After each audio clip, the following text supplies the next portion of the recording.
Selamat datang di MRF Football, channel yang akan membahas berita seputar Manchester United. Jika kalian suka berita Manchester United dari kami, jangan lupa like, komen, dan subscribe. Dan juga nyalakan tombol loncengnya, agar kalian bisa tahu berita Man United terupdate dari kami. Terima kasih, Glory Glory Manchester United.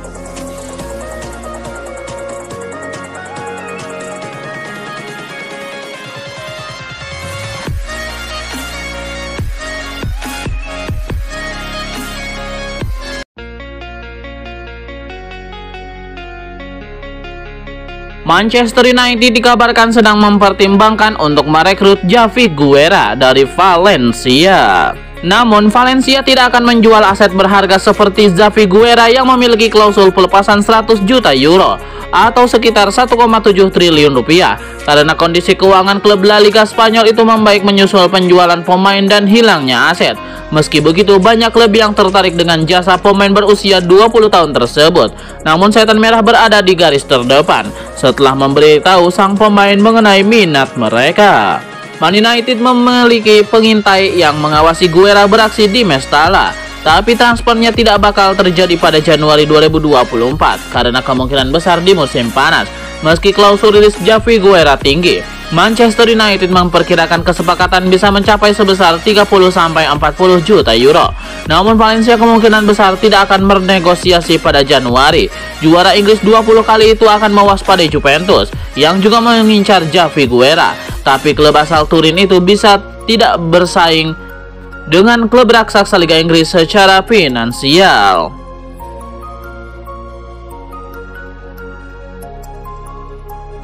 Performa Anthony di Manchester United banyak menuai kritik. Pembelaan datang dari salah satu pandit di Inggris.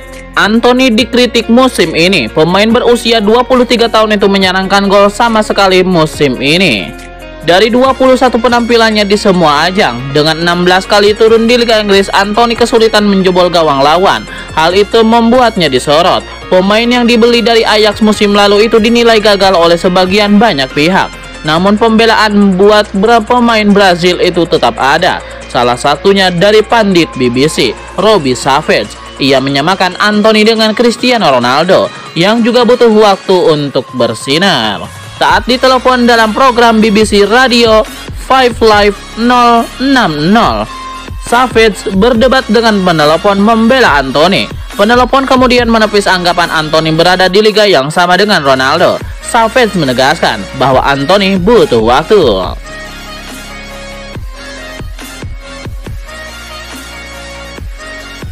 Sir Jim Ratcliffe tertangkap kamera di Old Trafford untuk kali pertama setelah memiliki saham Manchester United.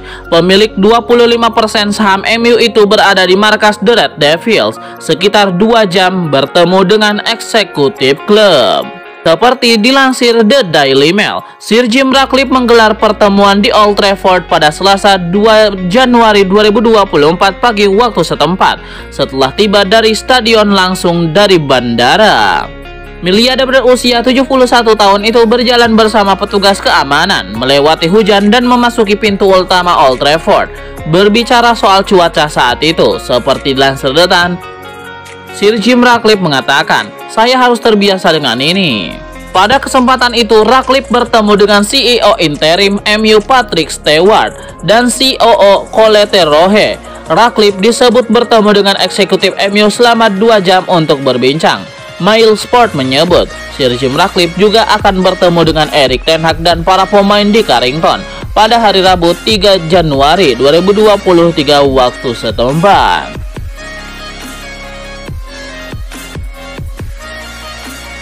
Manchester United dikabarkan mengubah rencana pelepasan salah satu pemainnya di bursa transfer musim dingin 2024 ini. Manajer Erik ten Hag yang melakukan veto. Pria asal Belanda itu dipaksa oleh keadaan sehingga memilih menundanya.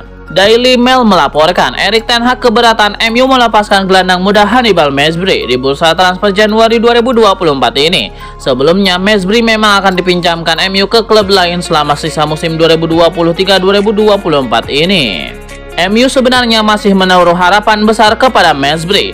Mereka pun cuma mau meminjamkannya 6 bulan karena yakin Mejbri akan berkembang jadi pemain bagus jika diasuh dengan benar. Proposal peminjaman juga sudah banyak diterima MU. Pemain asal Tunisia itu laris manis ditaksir oleh Sevilla, Olympique Lyon, hingga Freiburg. Namun Erik ten Hag diklaim Daily Mail berubah pikiran. Pria Belanda itu meminta peminjaman Mesbri ditunda dulu. Erik ten Hag tidak mau Mesbri keburu dipinjamkan di awal Januari 2024 ini. Dia ingin melihat kondisi kebugaran pemain tengah MU lebih dulu sebelum melepas Hannibal Mesbri.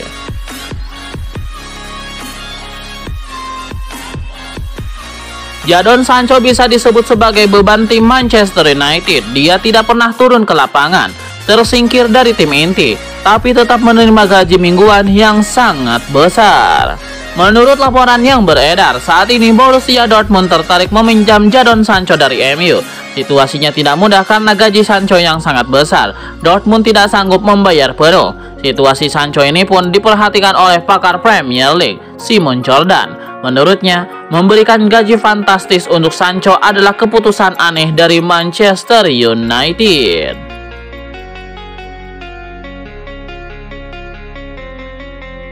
Budaya toksik yang lazim di Manchester United tidak akan hilang sampai ada langkah drastis yang dilakukan klub, klaim superstar golf Rory McIlroy. Saat tampil di podcast Stick to Football, Sky Bet, legenda golf dan penggemar setia United berkata, "Saya pikir menyedihkan apa yang terjadi di Manchester United dengan pemiliknya karena sampai pada titik di mana Anda memiliki keluarga Glazer yang bahkan tidak bisa pergi ke klubnya sendiri dan menonton pertandingan karena para penggemar sangat kecewa dengan apa yang terjadi. Saya tumbuh besar dengan menonton MU pada tahun 1990-an hingga awal 2000-an. Dan bahkan film dokumenter David Beckham beberapa minggu yang lalu. Itu hanya mengingatkan Anda betapa bagusnya sepak bola dan masa-masa indahnya. Apa yang pada dasarnya kami alami sejak kepergian Sir Alex Ferguson. Bagi generasi saya penggemar Man United, kami belum terbiasa dengan hal itu. Saya hanya memikirkan klub memiliki budaya toksik yang menurut saya yang tidak bisa dihilangkan sebagai pemiliknya pergi. Bagi sebagian orang, ini mungkin bukan hal yang sulit untuk dikatakan, tetapi menyedihkan bahwa orang-orang telah datang memiliki klub sepak bola dan mereka telah menghabiskan cukup banyak uang. Mereka juga telah mengeluarkan banyak uang," tutupnya.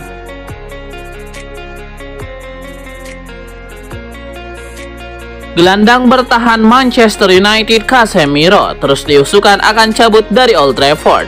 Pemain asal Brazil itu laris manis diminati klub besar Eropa dan Arab Saudi untuk dibajak pada Januari 2024 ini. Jika Casemiro dibuang, Man United sudah memiliki pemain yang bisa mengisi posisi gelandang bertahan, yakni pemain pinjaman dari Fiorentina Sofyan Amrabat dan wonderkid Kobbie Mainoo. Tapi MU juga kemungkinan akan merekrut tambahan gelandang bertahan yang harganya lebih murah untuk mengisi kekosongan bila Casemiro cabut. Seperti dinukil dari Tribal Football, MU mulai menemukan sosok tepat untuk menjadi penerus Casemiro, yakni Ederson dari klub gurem Italia, Atalanta.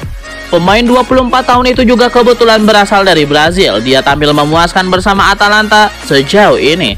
Ederson bahkan mampu membuat 5 gol meski merupakan gelandang pengangkut air. MU kabarnya sudah mengirimkan kepala tim pencari bakat untuk mengamati langsung aksi Ederson. Beberapa kali musim ini hasilnya cukup memuaskan, sehingga MU kemungkinan akan merekrut Ederson untuk menggantikan Casemiro.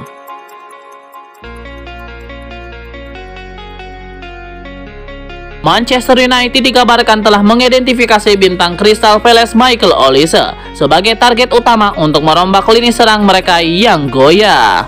Seperti diketahui, Ratcliffe dan tim Ineosnya telah mengidentifikasi target-target potensial pemain untuk perombakan di musim panas. Ada keinginan untuk mendaratkan seorang striker untuk memberikan dukungan kepada Rasmus Højlund bulan ini. Namun Man United harus menjual sebelum mereka dapat bergerak untuk mendapatkan seorang striker karena peraturan FFP. Namun mereka sudah memikirkan penambahan pemain di musim panas, dengan Evening Standard melaporkan bahwa Michael Olise bisa menjadi salah satu rekrutan pertama di era Sir Jim Ratcliffe di Old Trafford. Mantan pemain Reading itu meski sudah menandatangani kontrak bersama Crystal Palace, pemain yang sempat diincar oleh Chelsea maupun Man City itu akan memiliki klausul yang menggoda di bursa transfer musim panas mendatang. Klausul pelepasan yang disepakati antara Olise dan Crystal Palace dan baru akan aktif di musim depan adalah di angka 35 juta pound sterling. Man United merasa Michael Olise dapat merevitalisasi serangan mereka dan memberikan kreativitas serta daya ledak di lini serang, dan mereka mempersiapkan diri untuk menebus klausul pelepasannya yang lebih murah.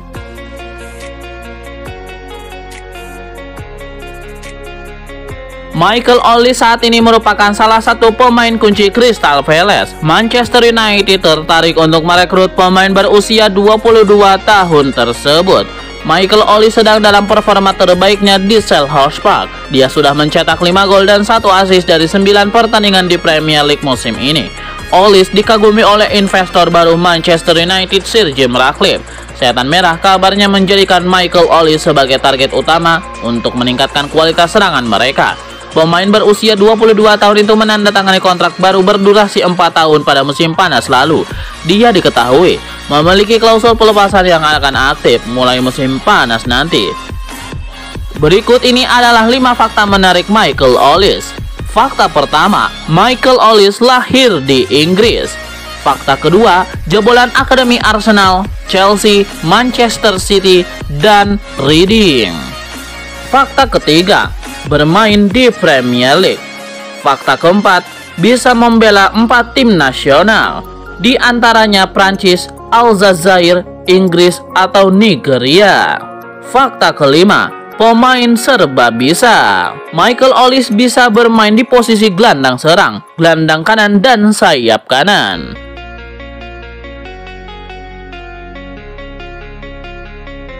Manchester United dikabarkan telah mengaktifkan klausul perpanjangan kontrak Aaron Wan-Bissaka untuk 1 tahun dan akan melakukan negosiasi kontrak baru sebelum akhir musim ini.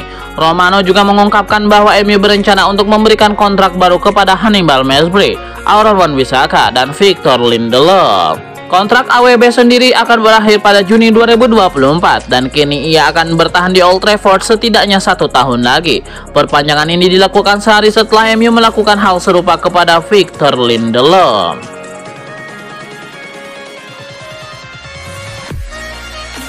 Benar-benar mengkhawatirkan untuk kategori 1 ini. Man United hanya lebih baik dari Sheffield United dan Burnley atau berada di posisi ketiga dari bawah. Sebagaimana diungkapkan Opta, rupanya hanya Sheffield United 15 gol dan Burnley 20 gol yang mencetak lebih sedikit dibandingkan Man United yang sejauh ini baru mengemas 22 gol di Liga Inggris musim ini. Dengan kata lain, Man United hanya lebih baik dari Sheffield United dan Burnley di musim ini. Sementara pasukan Erik ten Hag tidak lebih baik dari seluruh kontestan Premier League. Tersisa untuk urusan produktivitas gol.